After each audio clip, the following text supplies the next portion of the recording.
I don't even know where to start after what we just saw at Martinsville. Seriously. This weekend had two completely different kinds of chaos, and both of them are going to stick with NASCAR fans for a long time. One of them? Pure frustration, the kind that makes you sit there staring at your screen like what just happened. The other? That emotional goosebumps type moment that reminds you exactly why we love this sport in the first place. And the craziest part? Both of these stories unfolded on the same track, in the same race, just hours apart, and they could not feel more different. If you are a real NASCAR fan, you already know. Days like this can shift momentum, change seasons, and even redefine how we look at certain drivers moving forward. So yeah, we gotta talk about this. And hey, before we dive in, if you are new here, go ahead and hit that like button and subscribe. This channel is just getting started. We are pushing for 11,000 subs, and if you live and breathe NASCAR like we do every single week, you are definitely in the right place. Let's get into it, because the first story out of Martinsville is honestly one of the most confusing and aggressive moments we have seen in a while. It all went down late in the race at Martinsville Speedway on lap 324. We had a restart, tempers already high like they always are at this short track, and then suddenly Bubba Wallace just absolutely shoves Carson Hocevar heading into turn 3. And I am not talking about a normal bump and run.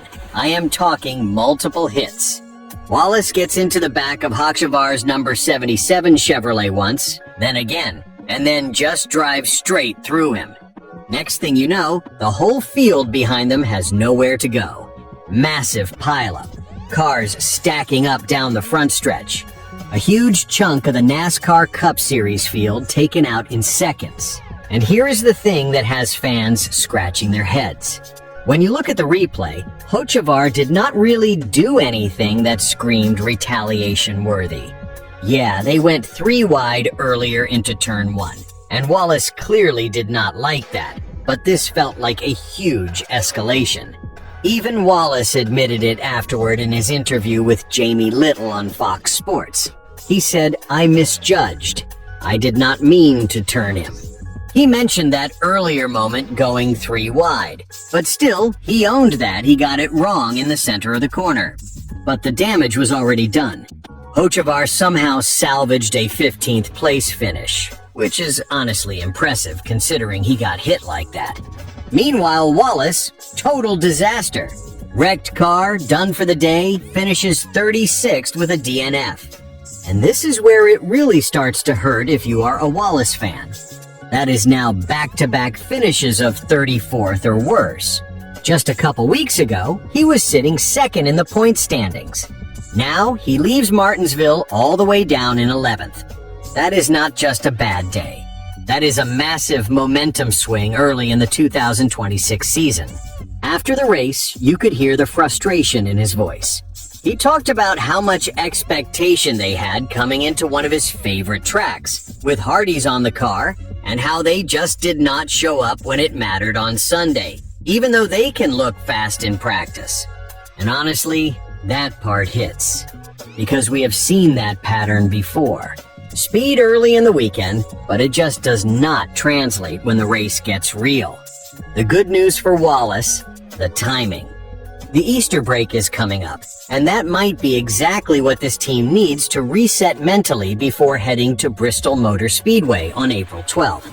But still, that moment with Hocevar is going to be talked about all week. And I would not be surprised if drivers remember that next time they are around the 23 car. Now let's flip the page, because on the complete opposite end of the emotional spectrum, we got something special. Chase Elliott finally got it done. First win of the season, number 22 in his career, and it did not come easy. This was a straight-up strategy masterclass by crew chief Alan Gustafson and Hendrick Motorsports. For most of the race, Elliott was not even dominating. He started 10th and spent a lot of time stuck outside the top 5. Meanwhile, Denny Hamlin was putting on a clinic, started on the pole and led 292 of the first 317 laps. It looked like Hamlin's race to lose. But then everything changed on lap 312. Gustafson makes the call to pit earlier than the other contenders. A gamble.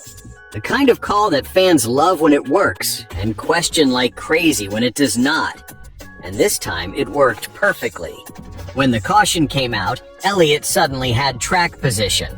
Then on the restart, Ross Chastain briefly took the lead by staying out, but Elliott quickly got around him and never looked back. He led the final 69 laps and held off Hamlin by 0.565 seconds. That is Martinsville. That is pressure.